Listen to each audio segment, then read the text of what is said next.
بلوچستان میں پاک فوج کے لاپتہ ہیلی کاپٹر کا ملبہ وندر گوٹھ لسبیلا کے قریب سے مل گیا ہے۔ آئی ایس پی آر نے حادثے میں کور کمانڈر لیفٹیننٹ جنرل سرفراز علی سمیت تمام 6 افسران کی شہادت کی تصدیق کر دی ہے۔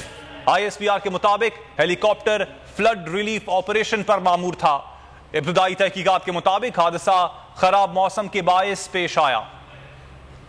مشکل میں گھری قوم نے پکارا، قوم کے محافظ جان کی پرواہ کیے بغیر دوڑے چلے آئے۔ دھرتی کے بیٹے ہم وطنوں کی مدد کرتے ہوئے جام شہادت نوش کر گئے۔ پاک فوج کے لاپتہ ہیلی کاپٹر کا ملبہ مل گیا۔ کور کمانڈر لیفٹیننٹ جنرل سرفراز علی سمیت تمام 6 افسران شہید ہو گئے۔ آئی ایس پی آر نے تصدیق کر دی۔ D G I S P R کے مطابق ہیلی کاپٹر کا ملبہ لسبیلا میں وندر کے قریب موسا گوٹ سے ملا۔ Helicopter flood relief operation پر مامور تھا۔ D G Pakistan coast guard brigadier Amjad Hanif کی شہادت کی بھی تصدیق ہو گئی۔ بریگیڈیئر امجد حنیف کی بطور میجر جنرل ترقی کی منظوری بھی ہو چکی تھی۔ دیگر شہداء میں بریگیڈیئر محمد خالد، میجر سعید احمد، میجر طلحہ منان اور نائک مدثر فیاض شامل ہیں۔ ابتدائی تحقیقات کے مطابق ہیلی کاپٹر کو حادثہ خراب موسم کے سبب پیش آیا۔